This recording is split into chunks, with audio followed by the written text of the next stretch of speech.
esto de que ahorita nosotros en la farmacocinética y farmacodinámica aprendimos las reglas de prescripción de fármacos. Luego estamos intentando aplicar esas reglas y ese conocimiento al sistema nervioso autónomo. Sin embargo, nosotros ahorita no estamos todavía prescribiendo fármacos. Para prescribir fármacos, lo que se necesita es trabajar con evidencia. Yo les había puesto un caso de gota que les decía, hicimos el diagnóstico de gota, luego vimos que el mecanismo fisiopatológico de la gota es la inflamación. Hoy vamos a ver cómo se hace el tercer paso de la búsqueda de evidencia de la guía de la terapéutica razonada. Nosotros trabajamos en evidencia en... ¿Ustedes ya recibieron bioestadística? Sí. Entonces, les va a ser fácil entender el concepto. Yo estoy en mi consulta y dice, hoy estoy recibiendo muchos pacientes con infección de vías urinarias. Entonces digo, ¿cuál será el antibiótico para mujeres con infección de vías urinarias sin embarazo, en edad fértil? Busco la literatura, valoro la literatura, le prescribo el fármaco y obtengo retroalimentación de cómo le funcionó a la paciente. Generalmente eso en bioestadística se llama la pregunta pico, donde evalúo el problema del paciente, pongo la intervención, comparo y obtengo un resultado. Pongámonos en este escenario. Nos vamos a trasladar a mayo del 2020. Este señor es Didier Raoult. Él, en marzo del 2020, cuando iniciaba la pandemia de COVID, cogió 62 personas en Francia y publicó un estudio de haberles dado cloroquina. En ese tiempo él decía, es inmoral no administrar cloroquina. Su estudio era, así se publicó, decía, estudio aún en revisión y no aleatorio, le dio 600 miligramos de hidroxicloroquina por 6 días a pacientes con diagnóstico de COVID, midiendo su carga viral. Algunos recibieron acitromicina, todo estaba no estaba emparejado, todo estaba desordenado, unos sí, otros no. Según el documento inicial, 20 pacientes tratados mostraron una reducción significativa de la carga viral en comparación con los 16 del grupo control que no recibió medicamentos. Y mostraron mucho menos tiempo como portadores que los indicados en la literatura. Y además dijo, con acitromicina les fue mucho mejor.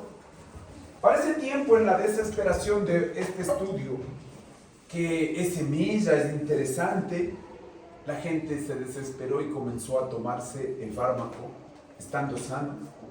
Comenzó a hacer esta combinación de dos sustancias. Y no solo ya a futuro supimos que no era el tratamiento del COVID, sino que combinados producían muerte súbita. Entonces, ¿qué es lo que uno debe entender? Que no todo lo que esté publicado debe ser extrapolado, no todo lo que esté publicado debe ser prescrito. Por lo tanto, cada país fue sacando posteriormente, este es un link que ya les pongo, son las guías de práctica de Ecuador. Cada país dijo, no podemos aplicar este tratamiento. El tratamiento del COVID se sigue bajo estas directrices. Y entonces, ¿qué es lo que nosotros construimos? La pirámide de evidencia. El señor del COVID estaba aquí, interesantísimo, pero esto no podía ser aplicado a muchas personas. ¿Qué quiere decir? Mientras más arriba la fuente de consulta, mejor evidencia. Entonces, esto es el COVID. Luego vienen las revisiones sistemáticas, luego las guías de práctica clínica y luego los sumarios. El quinto piso no lo trabajamos aún, está a punto de empezarse a trabajar, prefiero debe ser un par de años. Es la inteligencia artificial, son sistemas. Pero hoy ustedes saben que la inteligencia artificial está aprendiendo y no es seguro utilizarla para prescribir o diagnosticar. Entonces, ¿qué es lo que debería hacer una persona para empezar a familiarizarse con el trabajo de la pirámide? Si tiene una enfermedad, buscar un artículo de cada piso. Esa va a ser su tarea. Hoy vamos a hacer un ejemplo, porque para que vean cómo se visualiza, ustedes van a tener un caso clínico y van a tener que buscar un artículo de cada piso para poder resolver un caso clínico. El primer piso son estudios originales, ¿no? Donde vemos que se intenta resolver la pregunta pico, donde se publica el estudio, tal como lo del COVID. A esto también se le llama evidencia cruda. Generalmente para enfermedades raras, para enfermedades poco comunes, esta es la única fuente con la que trabajamos, porque no hay muchos casos. El siguiente piso son las revisiones sistemáticas. En el primer piso yo suelo tener estudios de 20, de 30, de 100 personas. Muy poco como para poder replicar en una población más grande. ¿Qué hace una revisión sistemática? Coge todos los estudios del primer piso, los recopila, los agrupa, y dice, oye, este era de 100, este era de 10, este era de 20, suma. Dice, ahora ya tengo 1000 pacientes, los compara, elimina algunos, pero ya sube el poder de recomendación. El tercer piso está dado por un país o por una organización. Sirve para tratar enfermedades específicas. La última guía de práctica clínica que tenemos en Ecuador es la guía de hipertensión arterial. Y viene con la recomendación GRADE. Viene con una recomendación 1A para las cosas que se deben hacer y como 3 para las cosas que se recomienda en contra. El más importante de todos es el sumario de referencia clínica. Este sirve para actuar inmediatamente con un paciente hospitalizado o en consulta. Extrae y valida los niveles previos de información.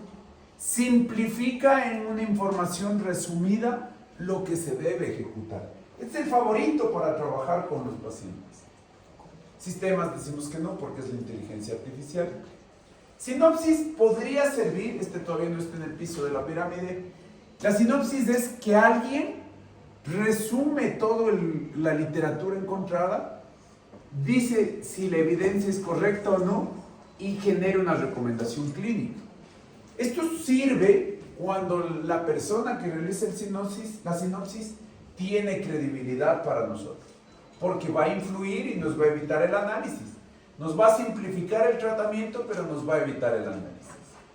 Entonces, vamos a ver, ¿cuáles son, esto era lo que me preguntabas, fuentes del piso de más valor, sumarios de referencia clínica? Hay 3, UpToDate, Dynamed y el que tienen ustedes en la biblioteca, BMJ. Entonces ustedes van a entrar a la biblioteca y siempre van a trabajar con BMJ. BMJ, Best Practice, es el piso más poderoso de evidencia. Luego nos siguen dando recomendaciones. De estos, el que les sugiero utilizar es Trip Database. Trip Database te recibe la pregunta, te recibe el problema y te va a dar, ya vamos a ver un ejemplo, y te va a dar el valor de la evidencia. Ya te va a decir el artículo de qué piso de la pirámide es. Luego vienen las revisiones sistemáticas. De el que les recomiendo utilizar es Cochrane. Está en español y es sin costo. Entonces, Cochrane sirve para buscar revisiones sistemáticas.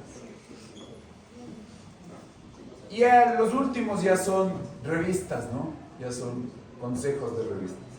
¿Qué deben hacer? Ustedes para esto no pueden utilizar Google y tampoco Google académico, deben utilizar buscadores médicos. El motor de busca médico es PubMed. Este no es la fuente. Este te va a llevar a fuentes a las que debes entrar. No pueden poner en la bibliografía PubMed porque este es el buscador.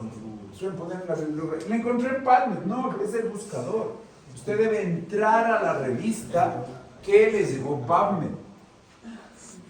Ese es sin costo. Hágase una cuenta, es el buscador de la Biblioteca Nacional de Estados Unidos. Otros buscadores, otros buscadores. Entonces, ¿cómo es la tarea que ustedes van a resolver? Van a llegar a un diagnóstico del caso clínico que yo les doy. Y del paso 1 van a saltarse al 3. ¿Qué es el 3? Un artículo de cada piso de la pirámide. ¿Para qué sirven los artículos? Cada artículo te va a decir un fármaco para resolver el caso clínico. El piso 2, un fármaco, el piso 3, un fármaco. Para ustedes, BMJ nos va a dar los fármacos para resolver el caso clínico. La utilidad de los artículos es los principios activos para resolver la situación. Para la primera tarea vamos a poner, puedo encontrar más, pero vamos a poner 4 búsquedas. 4 fármacos. Voy al paso 2 con 4 fármacos y le pongo el mecanismo de acción de los fármacos, la farmacodinámica. Si yo reconozco lo que está haciendo este fármaco, estoy entendiendo cómo resuelve la fisiopatología de la enfermedad. Y hasta ahí va a ser la primera tarea. Yo les voy a poner un ejemplo de cómo queda la tarea. Yo les voy a poner todas las instrucciones a detalle, pero ahorita vamos a trabajar con los 3 primeros pasos. Hagamos un ejemplo. Estamos con el paciente con gota como ejemplo, ¿no es cierto? Entonces voy al PubMed y pongo tratamiento de gota. Y como estudio original en el primer piso, me manda este. Moléculas farmacológicas con enlaces locovalentes para tratar gota. Me da un montón de sustancias de laboratorio. Es un estudio original. Luego, el segundo piso es revisiones sistemáticas. Dice, hierbas chinas para gota. Revisión sistemática y metaanálisis. El segundo piso, yo les sugiero mejor buscarlo aquí, Cochrane. Yo puse aquí, tratamiento, el símbolo de and gota, y me da los tratamientos de gota. Lo que debemos hacer es que la bibliografía no sea mayor de 5 años de antigüedad. Es del Trip Database, tratamiento de ataques de gota, y te dan, este también funciona como un buscador directo médico, pero te valida la calidad de información. Dice, toma este artículo y ya te dice de qué piso de la pirámide es. Haces clic y te lleva al artículo. El Trip Database te resuelve el escenario. Aquí hay otro de Trip Database. El último piso ya es sumarios de referencia clínica. Esto está en Mayo Clinic, que tiene una revisión sistemática con metaanálisis de tratamiento de gota. Aquí yo puse la imagen del up-to-date de tratamientos de gota. Usted puede utilizar BMJ o Dynamed y se resuelve la búsqueda bibliográfica. Eso era lo que me habías dicho, ¿cierto? Yo les dejo estas diapositivas en el aula virtual, donde el artículo les da las recomendaciones para cada piso. Esta tarea ya la voy a publicar, se entrega en la semana 6. Hoy estamos semana 4. Tienen 15 días para resolver esta tarea, donde el centro de la tarea es la búsqueda bibliográfica. Búsqueda de evidencia para resolver el caso clínico. Ok, ya. Estábamos en beta bloqueantes. Alguien tenía una pregunta, no me acuerdo. Si preguntas, dale. El propanolol, por ejemplo, para una migraña, depende de la dosis para que no cause ese efecto y se cruce con el beta 2. Correcto. Entonces, ¿qué hago? Titulo. ¿Yo qué tengo que hacer si te voy a cuidar de migraña? Chequear de que no te radicalices mucho del beta 1 y chequear de que no haya broncoconstricción. Entonces comienzo. 20 miligramos. ¿Te quité la migraña? No. 40 miligramos. ¿Te quité la migraña? No. 60. Sí, ya me quitó la migraña. Y por suerte, estoy con 60 latidos por minuto, pero no me molesta. Entonces, eso se llama titulación.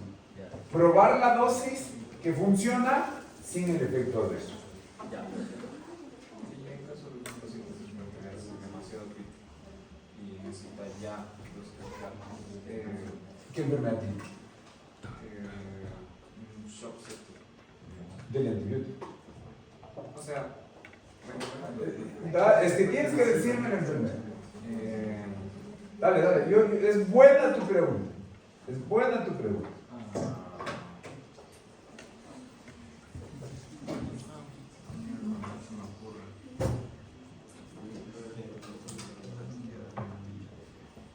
Pero si recién venimos del baño.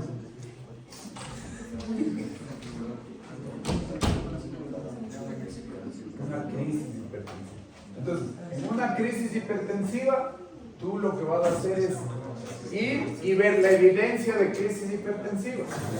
Coges el artículo del BMJ y dices, usted para crisis hipertensiva tiene estas 3 opciones. Regresas a ver en la farmacia cuál de las 3 es medicamento esencial y utilizas. Ya, dependiendo del paciente. Correcto. Entonces, nosotros vamos a prescribir evidencia. Dice, oiga, usted tiene que darle un beta bloqueante para la crisis hipertensiva porque es lo que hay. Coges las instrucciones de uso y a la dosis que te diga que va a funcionar para el 90% de personas. Estaba el esmolol que podría ser para la crisis hipertensiva. Sigues las instrucciones y resuelves el caso. Ahí no es titulación, ahí es directo a trabajar con biodisponibilidad, no hay efecto el primer paso. Ahí, claro, el esmolol es beta 1 selectivo, entre y vas a ver que la presión baja de acuerdo al protocolo de manejo. Buena pregunta, pero ahí no es titulación, sino biodisponibilidad ya de ciencia.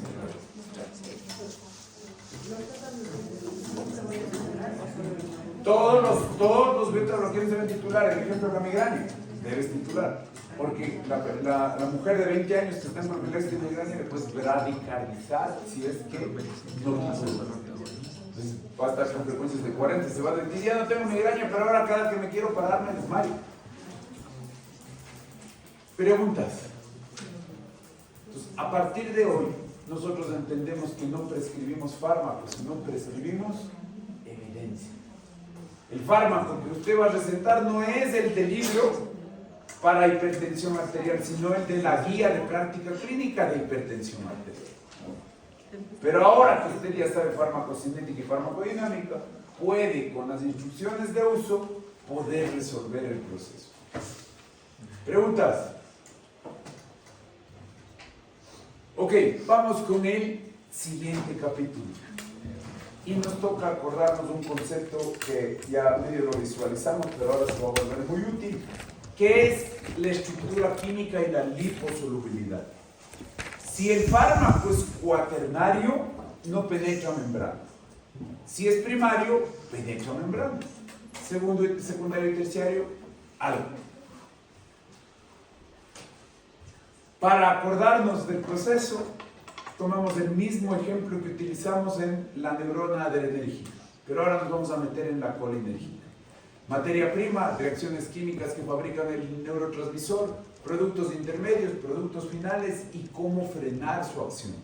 En el simpático, para frenar la acción era enzimas, MAO y COMT, el autorreceptor inhibitorio y la recaptura. Aquí, para frenar la acción, son 2 cosas.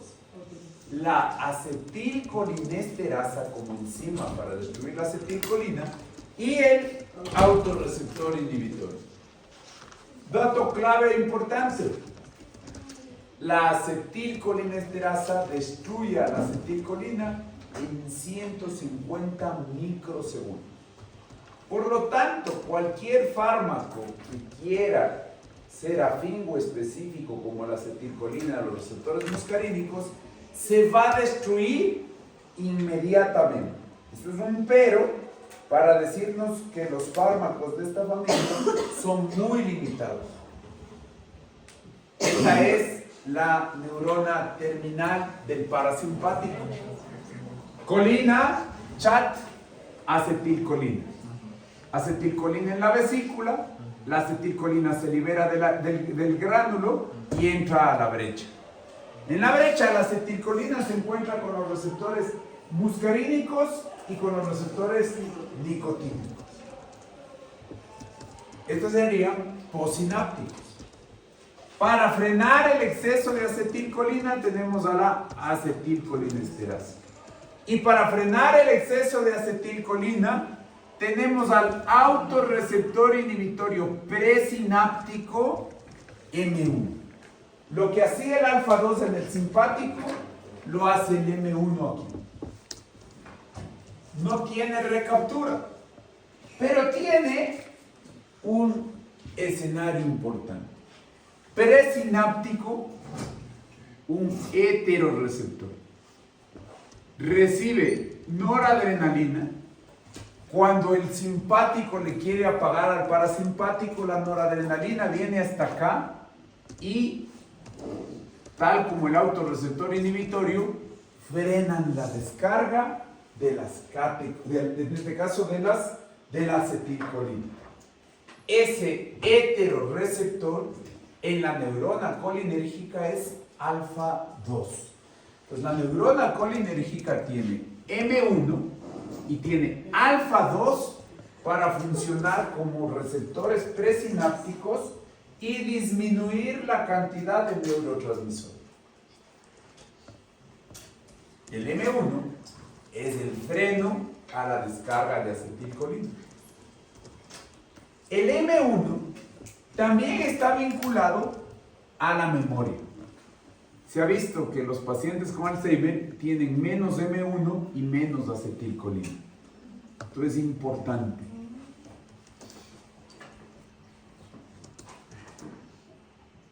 Este cuadro del libro resume los agonistas colinérgicos. Nos da un tip.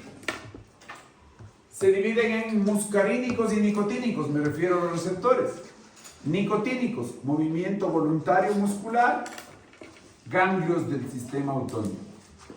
Ni muscarínicos, mnemotecnia, nervio presináptico M1, corazón M2, glándulas y epitelios M3. Y para yo remedarle al parasimpático, estamos hablando de agonistas colinérgicos, vamos a utilizar dos grupos de fármacos. Los de acción directa y los de acción indirecta. ¿Qué significa?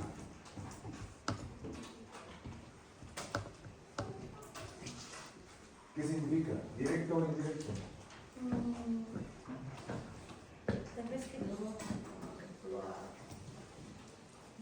sobre la sobre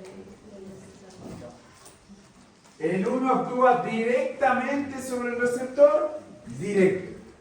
Y el otro actúa sobre la vida del neurotransmisor, indirecto.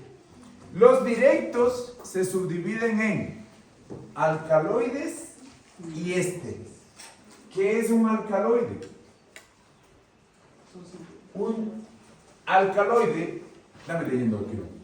Sustancias de origen natural que se usan en la farmacología. Son sustancias orgánicas nitrogenadas alcalinas que se encuentran en la naturaleza y constituyen los principios activos de muchas drogas y tóxicos vegetales comunes.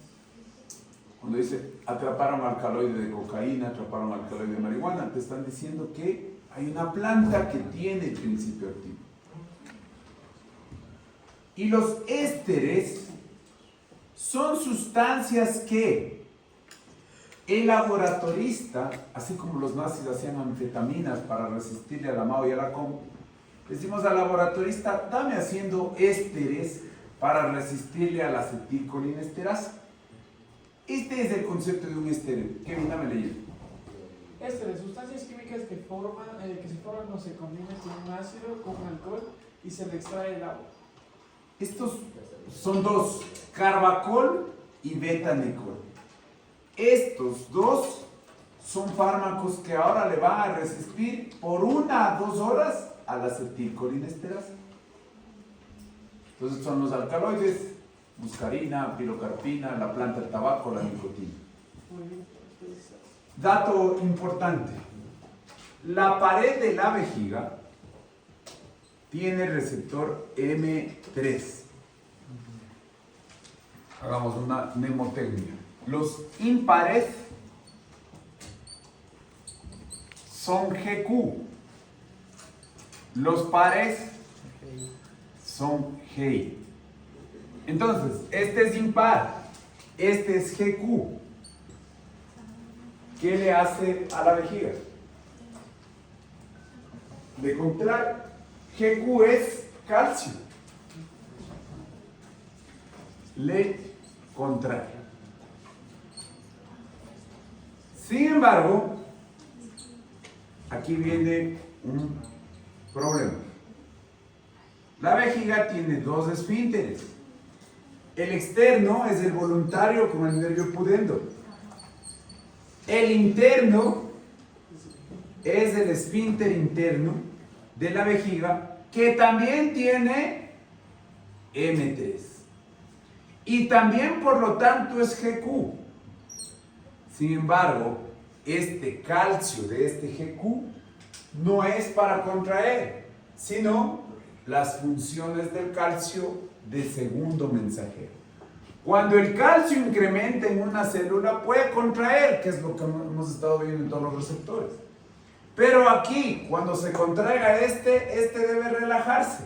Entonces vemos cómo se va a relajar con el proceso de calcio como segundo mensajero, que estimula o inhibe enzimas, hiperpolariza, secreta y contrae. En este caso, hiperpolariza, relaja y te permite coordinadamente que vayas a orinar. El mismo receptor, el mismo mecanismo de acción con conclusiones diferentes. En la pared de la vejiga contrae, en el esfínter interno dilata. Lo mismo es para el gastrointestinal. Ahora, si vemos esto, nos acordamos y decimos, ¿a qué enfermedad le podrá ser beneficioso que le incrementemos la actividad parasimpática? ¿A cuál se te ocurre?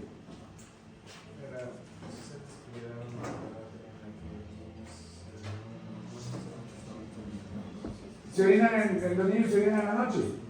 Debes de la ir a orinar más.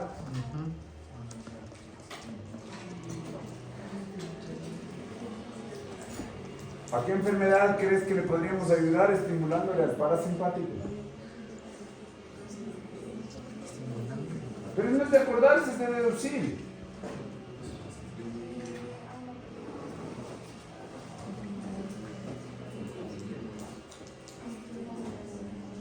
La taquicardia, bueno, taquicardia. Hipótesis, taquicardia.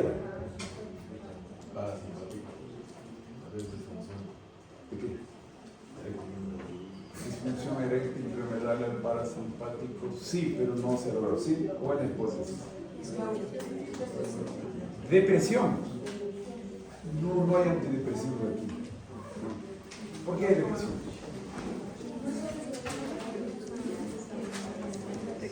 Pero este hace menos. Claro. Pero no es, este hace menos. ¿Esquizofrenia? Este hace menos, no. Ahí lo que hay que hacer es otra cosa, sedantes con receptores de dopamina. O sea, también era, por ejemplo, cuando hacíamos cirugía, la motilidad. O sea, Esto sirve para mover el intestino y para mover la vejiga.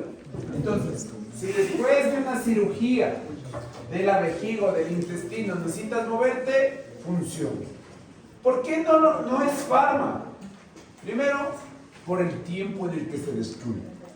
Y segundo, todo lo que le remedia la acetilcolina, fíjense lo que haría. Movimiento parasimpático, pero también estimularía el simpático. Hay una amplia distribución de receptores muscarínicos que también limitan su utilidad terapéutica. Más bien, la persona que recibe exceso de acetilcolina es este cuadro clínico. Esto es causado por los colinérgicos indirectos. ¿Qué hacen los colinérgicos indirectos? Capturan a la acetilcolinesterasa y la capturan de forma reversible o irreversible. ¿A qué hace referencia?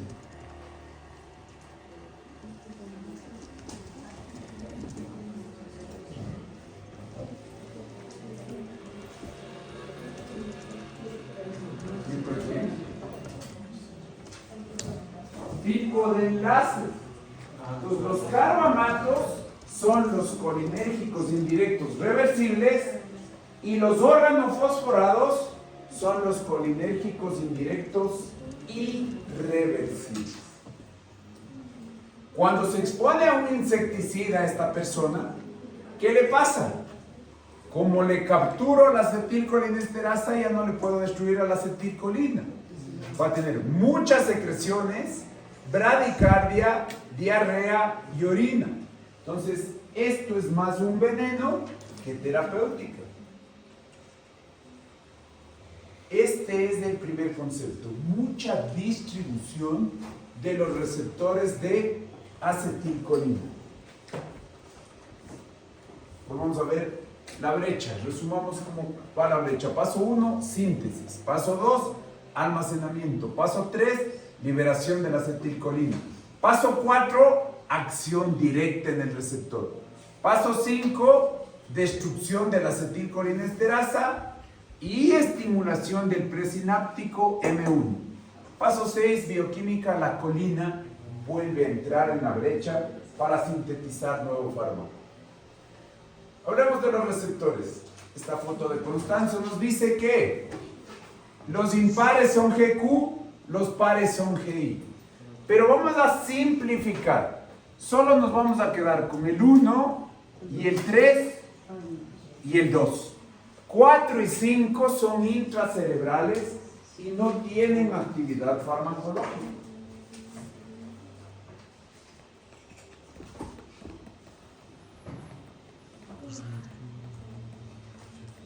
La vejiga tiene M3 para contraer y M3 para relajar.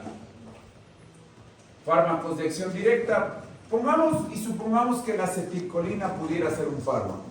Nos dice, es una amina cuaternaria, por lo tanto, no penetra membranas. Se degrada inmediatamente y tendría una respuesta difusa porque está en muchos lados. Por lo tanto, hay una limitación de su utilidad clínica. Tomémonos un ratito para acordarnos de la fisiología del receptor M2. El receptor M2 trabaja con GI. El vago libera acetilcolina y la proteína GI, es decir, inhibe adenilciclasa, inhibe AMP cíclico, va a generar ¿qué? Entre potasio. Si entra potasio, se hiperpolariza la conducción eléctrica. Por lo tanto, bajo los potenciales de acción del sistema cardiolector. Y bloquea la entrada de calcio. Si bloquea la entrada de calcio, ya no tengo el potencial de meseta, por lo tanto, disminuyo la conducción y el trabajo cardíaco. En el M3, hipotéticamente, se le vincula a óxido nítrico para la erección. Sin embargo, el M3 no es una respuesta fisiológica que pueda modificarse por la farmacología.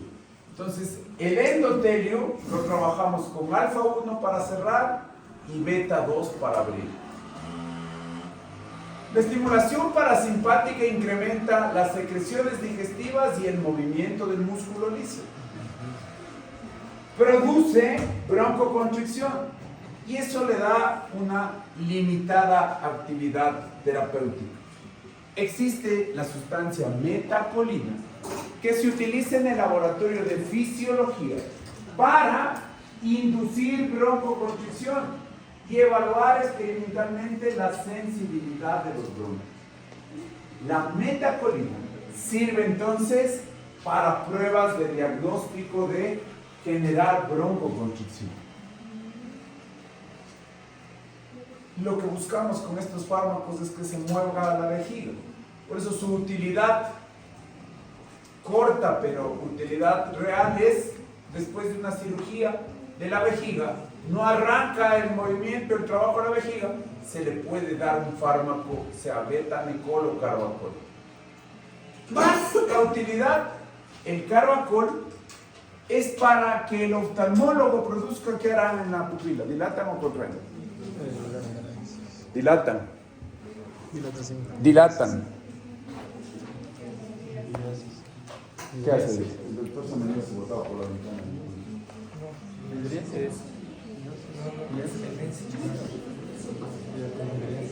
Girando a contrario. Es miosis, pupila pequeña. Es miosis, pupila pequeña. Es pupila pequeña. Estamos en el parasimpático. Miosis. Si estás trabajando con dos cuadernos te va a generar un problema, ¿verdad? Produce miosis. Entonces, el oftalmólogo produce miosis y trabaja operando el resto del ojo. Entonces, para hacerle resistente a la acetilcolinesterasa, construyó betanecol y carbacol. ¿Qué es el betanecol? Químicamente es un éster carbamoilo no sustituido que se une a los receptores muscarínicos. Sin embargo, no lo van a prescribir, salvo que sean urólogos, porque no es un medicamento esencial.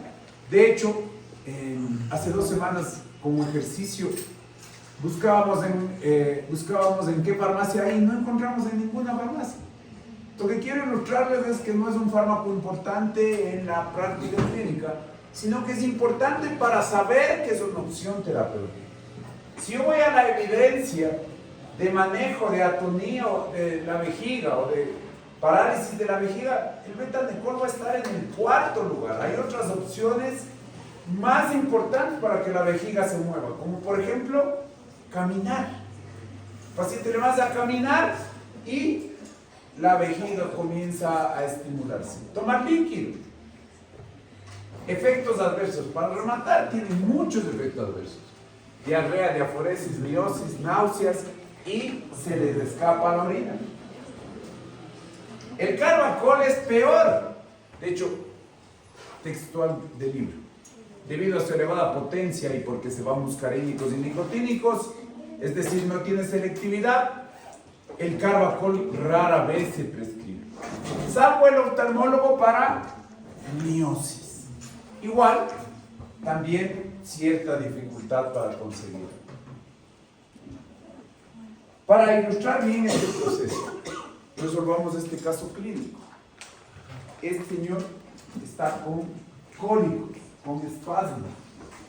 Prescriban un fármaco del sistema nervioso autónomo para quitarle el dolor. Hay 3 opciones. Carbacol.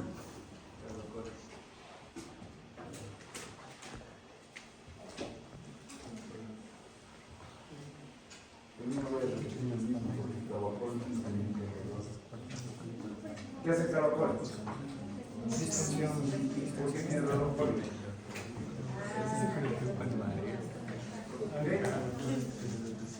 Un antagonista del parasimpático para paralizar el movimiento. Opción 1, dele un antimuscarínico. De hecho, el antimuscarínico que se puede utilizar para esto se llama butilescopolamina. Yo he puesto que alguien de ustedes ha recibido butilescopolamina. ¿Cuál es la marca?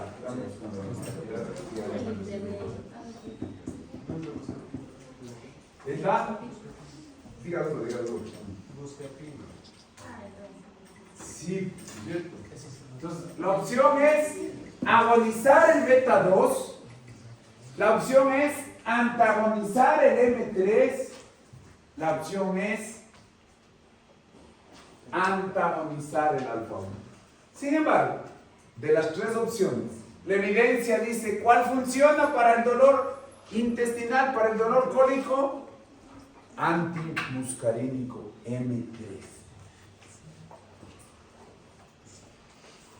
Vamos, esta es la acetilcolinesterasa. La acetilcolinesterasa se encarga de destruir a la acetilcolina en 2 etapas: hidrólisis e hidratación. El primer producto es enzima acetilada con colina y el segundo es enzima acetilada. ¿Cuánto dura esto? 150 microsegundos. Diagnóstico.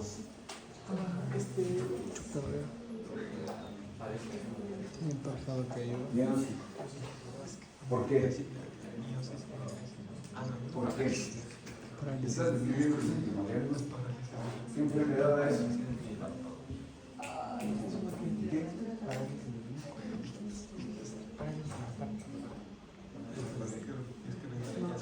Diagnóstico.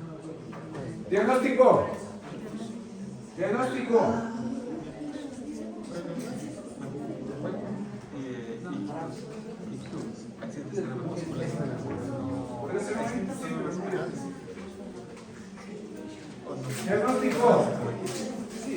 No puede mover el párpado. Está tan débil que no puede mover el párpado. Es como. Escribes lo que ves, pero.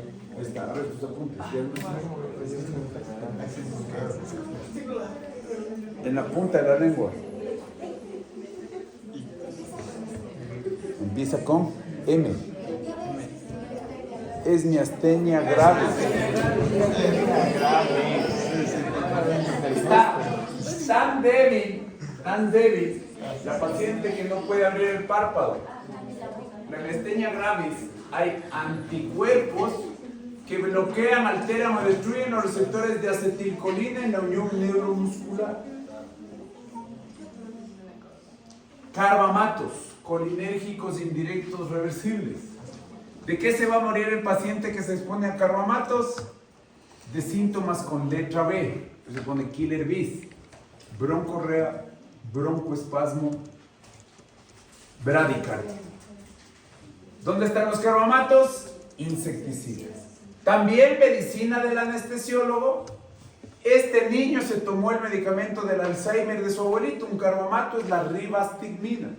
La rivastigmina serviría, ya no sé lo que escribe, porque no funcionó como se esperaba, para mejorar la memoria en el Alzheimer. Entonces, ¿qué le pasó a ese niño? Por superficie corporal, una tableta de rivastigmina le mató, dice, one pill can kill. Entonces, este paciente recibió carbamatos, está intoxicado. Estos son los colinérgicos indirectos irreversibles, los órganos fosforados. En 1950 se utilizaba mucho como insecticida el malatión para que mejore los cultivos. Sin embargo, se evidenció que contamina cultivos, contamina animales y contamina a los humanos. Por lo que progresivamente se ha ido retirando del mercado. En Ecuador aún se puede conseguir porque hay gente inescrupulosa que lo vende todavía. Conociendo su proceso de muerte, los químicos de los países que entran en guerra dicen, oye, esta es la mejor sustancia para hacer destrucción masiva. Entonces son el gasarín, Somán, BX y Tabún. Si ustedes tienen un tiempito, vean el bombardeo de Siria en el 2012. En 30 segundos, las personas que recibieron estos gases fallecieron por dificultad respiratoria, broncorrea, broncoespasmo y bradicardia. Entonces, estos, ya ustedes ven, no están en la atención médica primaria y se los escoge porque tienen una cualidad: se envejece su enlace, se pierde químicamente un grupo alquilo y el enlace se envejece, se fosforila y hace imposible encontrar una terapéutica. Ya que estamos aquí, veamos cómo sería el anticolinérgico. Ya viendo eso, dime, ¿qué es el anticolinérgico? O sea, ¿cómo que? ¿Qué síntomas tiene? Loco como sí, loco como una cabra, ciego como un murciélago, rojo como un tomate y seco como... Entonces, ¿qué es lo que tenemos aquí? Un contexto totalmente diferente. Este está seco. El anticolinérgico, ¿con qué me enveneno para que me llegue el anticolinérgico? Con escopolamina. Escopolamina o atropina y quedó así. Seco como un hueso. Los insecticidas me mojan. Los anticolinérgicos me secan. En español se dice loco como una cabra, en inglés utilizan al personaje del sombrerero loco de Alicia y ponen loco como el sombrerero. Ok. Sigamos en colinérgicos directos. Ahora vamos a los alcaloides. El alcaloide colinérgico directo que se conoce, que más se usa es de estamina terciaria, la pilocarpina, para producir miosis. Sin embargo, se utiliza en enfermedades que se ha quedado el paciente sin lágrimas o sin saliva. ¿Qué enfermedad es esa? Enfermedad reumatológica en la que las glándulas salivales y lagrimales se llenan de linfocitos. Se llama Síndrome de Sjögren. ¿síndrome de qué? Sjögren. El síndrome de Sjögren se beneficia de la pilocarpina. ¿Qué es el síndrome de Sjögren? Un trastorno autoinmunitario en el cual se destruyen las glándulas que producen lágrimas y saliva, lo que causa resequedad en la boca y en los ojos. La pilocarpina tiene un uso importante, no tanto para la atención primaria y el médico general, sino para el proceso de la emergencia del glaucoma. Hay veces que nos tocará atender emergencias de glaucoma y la pilocarpina abre la red trabecular del canal de Schlemm, haciendo que disminuya el drenaje del humor acuoso. ¿Cuáles son las reacciones adversas de la pilocarpina? Visión borrosa, ceguera nocturna y dolor del área de las cejas. Pero fíjense que sin porcentaje no sirve mucho cuando se describen los efectos adversos sin porcentaje. Ok, ahí nos vamos a quedar. Terminamos colinérgicos directos. Mañana vemos colinérgicos indirectos, anticolinérgicos y tenemos la prueba.